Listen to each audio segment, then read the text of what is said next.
मेरे प्रिय कैडेट्स, आप सभी को मेरा नमस्कार। आज हम जो है अंतर्राष्ट्रीय साहित्यिक सप्ताह इंटरनेशनल लिटरेरी वीक जो है पिछले 14 सितंबर से मनाया जा रहा है। यह जो हफ्ता है पूरा हम अंतर्राष्ट्रीय साहित्य सप्ताह के अंतर्गत है। जो कहानी हो या कविता वाचन हम करने वाले हैं। पिछले वीडियो में हमने कविता वाचन किया, जो एक सुंदर कविता जो एक फूल की चाह, जिसके कवि हैं सियाराम चरण गुप्त, उनका जो है कविता वाचन किया। आज हम जो है कहानी वाचन करने जाने वाले हैं। तो इसका मूल उद्देश्य यही है कि अंतर्राष्ट्रीय साहित्यिक सप्ताह का आपको ज़्यादा से ज़्यादा यहाँ पर जो है पुस्तकों की जो ज्ञान हो और पढ़ने की जो रुचि है वो ज़्यादा से ज़्यादा बढ़ जाए। इसीलिए तो है हम भी जो है यहाँ पर आज हम कहानी वाचन करने जाने वाले हैं। तो चलिए, आज की कहानी है गुरु शिष्य। यहाँ पर आप देख रहे हैं शिष्य बैठे हुए हैं और गुरुजी उनको आशीर्वाद के साथ साथ जो है ज्ञान का भी जो भंडार उनको प्रदान कर रहे हैं। तो देखिए, पहले जो है गुरुकुल का जो व्यवस्था थी, कोई भी शिष्य हो, राजा महाराजाओं के जो बच्चे हो, वह गुरुकुल में जाकर जो है अध्ययन करना पड़ता था।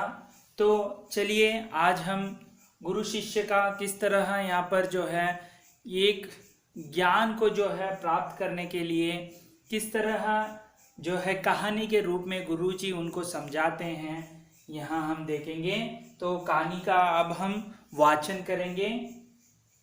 एक बार एक शिष्य ने विनम्रता पूर्वक अपने गुरुजी से पूछा, गुरुजी, कुछ लोग कहते हैं कि जीवन एक संघर्ष है, कुछ अन्य कहते हैं कि जीवन एक खेल है। एक संघर्ष है, जीवन एक खेल कहते हैं, और कुछ जीवन को एक उत्सव की संज्ञा देते हैं। इनमें कौन सही है? तो इनमें से कौन सही है? तो यह प्रश्न जो है शिष्य गुरुजी से पूछता है। तो गुरुजी ने तत्काल बड़े ही धैर्यपूर्वक उत्तर दिया, पुत्र, जिन्हें गुरु नहीं मिला उनके लिए जीवन एक संघर्ष है, जिन्हें गुरु मिल गया उनका जीवन एक खेल है, और जो लोग गुरु द्वारा बताए गए मार्ग पर चलने लगते हैं, मात्र वे ही जीवन को एक उत्सव का नाम देने का साहस जुटा पाते हैं। तो यहाँ पर उन्होंने पूरा कहा। तो आगे देखेंगे। यह उत्तर सुनने के बाद भी शिष्य पूरी तरह से संतुष्ट न था। इस उत्तर से गुरुजी को इसका आभास हो गया, गुरुजी का इसे जो है पता चल गया। वे कहने लगे, लो तुम्हें इसी संदर्भ में एक कहानी सुनाता हूँ। एक कहानी जो है मैं सुनाता हूँ, ध्यान से सुनोगे तो स्वयं ही अपने प्रश्न का उत्तर पा सकोगे। देखिए, गुरुकुल में जो है पहले ऐसे था कि पूरा वह स्वयं अनुभव करके जो है उसे उस प्रश्न का उत्तर मिलने की ऐसी क्रिया थी। आजकल तो आप पुस्तकों में जो है उसका हल निकाल लेते हैं। पहले जो है अनुभव से हल निकालना, यह यहाँ पर एक कहानी के रूप में उसे बताकर जो है वहाँ स्वयं उत्तर न बताते हुए कहानी के रूप में बताने का प्रयास कर रहे हैं। तो चलिए, उन्होंने जो कहानी सुनाई वह इस प्रकार थी। एक बार की बात है कि किसी गुरुकुल में तीन शिष्यों ने अपना अध्ययन संपूर्ण करने पर अपने गुरु जी से यह बताने के लिए विनती की कि उन्हें गुरु दक्षिणा में उनसे क्या चाहिए। तो उनका शिक्षण पूरा हुआ था, तो शिष्य पूछ रहे हैं गुरु से, गुरु दक्षिणा क्या दिया जाए। गुरुजी पहले तो मंद मंद मुस्कुराए और फिर बड़े स्नेहपूर्वक कहने लगे, मुझे तुमसे गुरु दक्षिणा में एक थैला भर के सूखी सूखी यानी सूखा हुआ पत्तियां चाहिए। केवल वह क्या मांग रहे हैं, सूखी पत्तियां, एक थैला सूखी पत्तियां चाहिए, ला सकोगे। वे तीनों मन ही मन बहुत प्रसन्न हुए, क्योंकि उन्हें लगा कि वे बड़ी आसानी से अपने गुरुजी की इच्छा पूरी कर सकेंगे। देखिए मन ही मन में जो है तीनों शिष्यों ने हंस पड़े, क्योंकि ये आसान है, कहीं पर भी मिलेगा जंगल में बहुत सारा, तो ला देंगे और गुरुजी की इच्छा पूर्ण करेंगे। सूखी पत्तियां तो जंगल में सर्वत्र बिखरी ही रहती हैं, वही देखिए ख्याल उनका भी। वे उत्साह पूर्वक एक ही स्वर में बोले, जी गुरुजी, जैसी आपकी आज्ञा। तो यह सोच था कि उनको कहीं पर भी मिल जाएगा सूखी पत्तियां, हम आराम से लाएंगे, इसलिए जी गुरुजी कहते हुए वे निकले। आगे देखेंगे। अब वे तीनों शिष्य चलते चलते एक समीपस्थ जंगल में पहुंच चुके थे, जो नजदीक था वहां पर जंगल में पहुंच चुके थे। लेकिन यह देखकर कि वहां पर तो सूखी पत्तियां केवल एक मुट्ठी भर ही थी, लेकिन वहां पर जो एक मुट्ठी भर ही जो है वहां पर पत्तियां थी, उनके आश्चर्य का ठिकाना न रहा। आश्चर्य का जो ठिकाना ही नहीं रहा। वे सोच में पड़ गए कि आखिर जंगल से कौन सूखी पत्तियां उठाकर ले गया होगा। सूखी पत्तियों को थोड़े ही थे, कौन लेकर गया होगा। इतने में ही उन्हें दूर से आता हुआ कोई किसान दिखाई दिया। वहां पर थोड़ी देर में वहां पर एक किसान आता हुआ दिखाई दिया।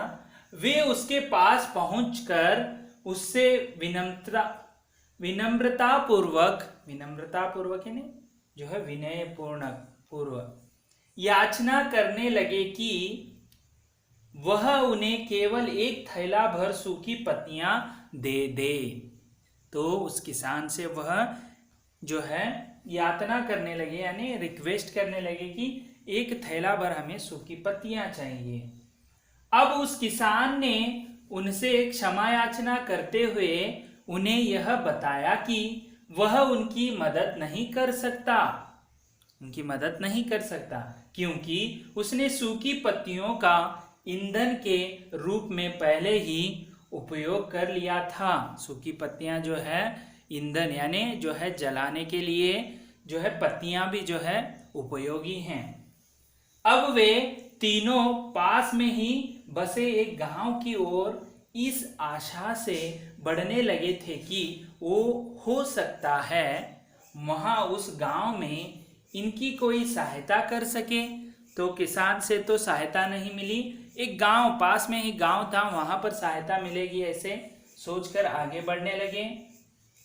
वहां पहुंचकर उन्होंने अब एक व्यापारी को देखा, तो बड़े उम्मीद से उससे एक थैला भर सूखी पत्तियां देने के लिए प्रार्थना करने लगे।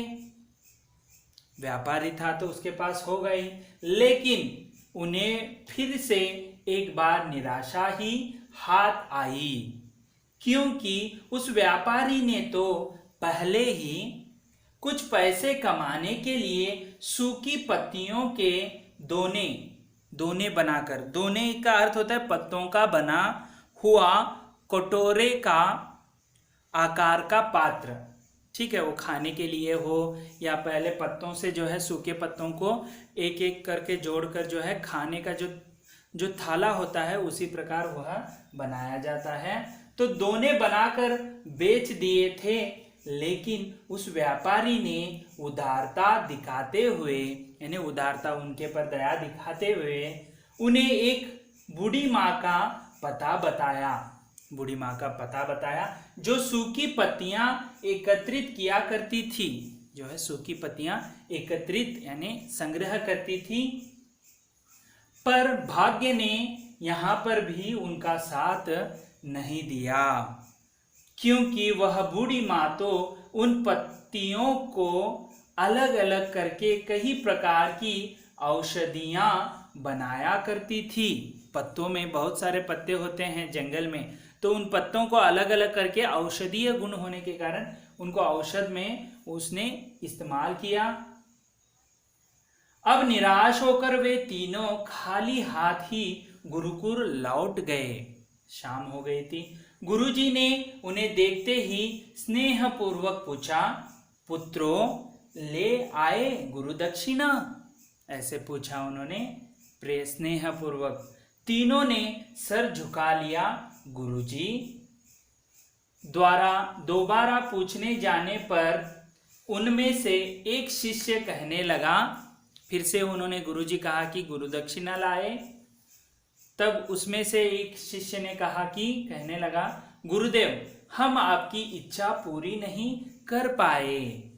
हमने सोचा था कि सूखी पत्तियां तो जंगल में सर्वत्र बिखरी ही रहती होंगी, लेकिन बड़े ही आश्चर्य की बात है कि लोग उनका भी कितनी तरह से उपयोग करते हैं। उन्होंने सोचा था कि हमें आराम से मिल जाएंगे, लेकिन उस सूखी पत्तियों का भी उन्होंने कितने तरह से जो है इस्तेमाल यानी उपयोग करते हैं।